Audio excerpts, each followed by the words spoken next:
Don't get me wrong, I do love a classic scone just with some jam and some cream, but I also love savoury scones, and that's what I'll be making. Cheddar and spring onion scones, a fantastic afternoon tea. Now I've just got 6 to 7 spring onions here and I'm just cutting them into rounds. So cutting these up, I add the green part also. There's no point wasting it because after it cooks down it also becomes quite sweet. Now I'll turn the heat on. We want this at a medium heat and I'll add 2 tablespoons of extra virgin olive oil. So a good glug of that in there.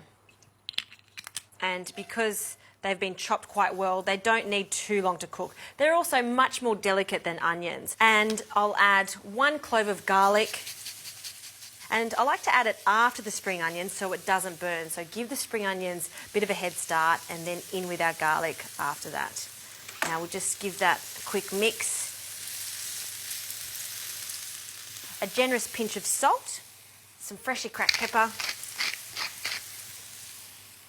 Now for some herbs, 2 varieties of herbs, a hard herb, so some thyme. This also works nicely with rosemary.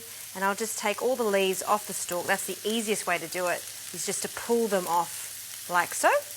And this is cooked now, so we'll turn it off. And I'm going to chop in some parsley. So we'll take the stalks off and scrunch up the parsley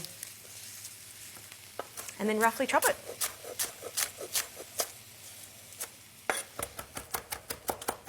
Beautiful.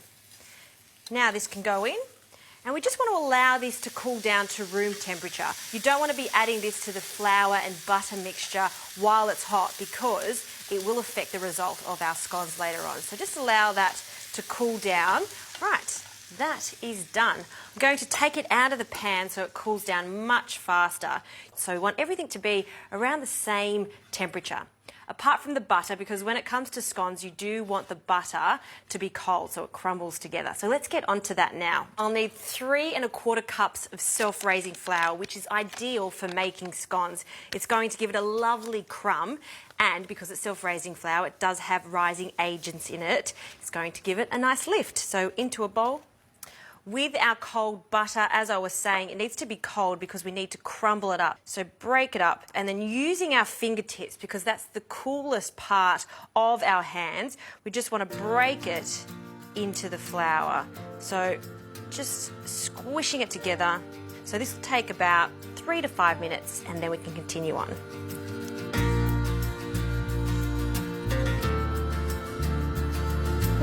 Okay, well you can see that we've got a fine crumb now, so let's add some liquid to this. 1 cup of buttermilk. Now the buttermilk is crucial for this, it just tastes so much better. And then I'm going to add our spring onion mixture into the centre with the milk, along with the cheddar. Now freshly grate your cheddar, it tastes so much better than the pre-grated cheddar.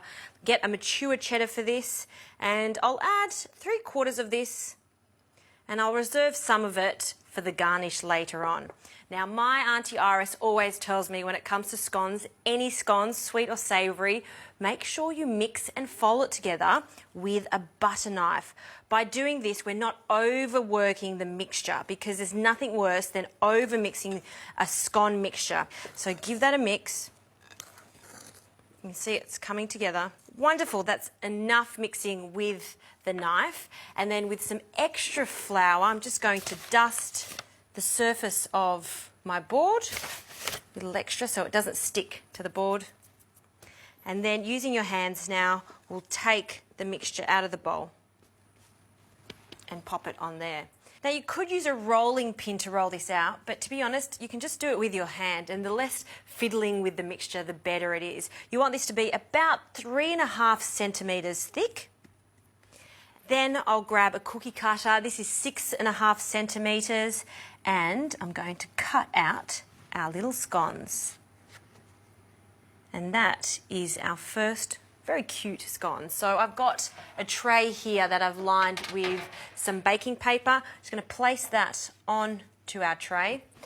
And to make sure that we get a nice colour on the top of the scone, just 1 egg into a bowl. Just crack that in. Go. Give that a quick whisk. And we can start brushing the scone with a light amount of the egg wash just on the top and around the sides. And then we just need to crown this with some extra cheddar. Fantastic. All right, I'm going to continue on with these, and then they go into a hot oven, 180 degrees for about 30 to 40 minutes.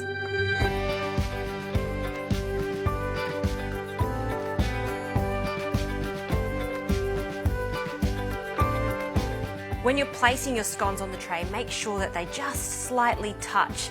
That means that when they're cooked, we can just pull them apart. And then I'm just brushing them finally, some more cheese, and then into the oven.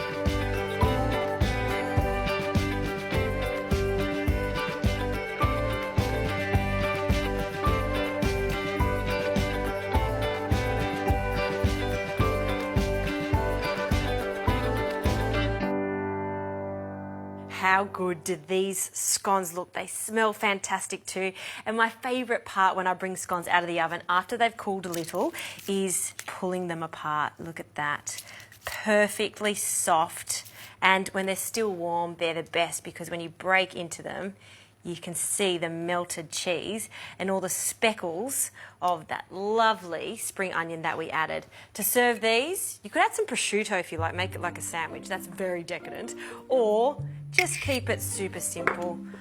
Just a hint of butter on each side of the scone. And then nothing else needs to be said apart from enjoy.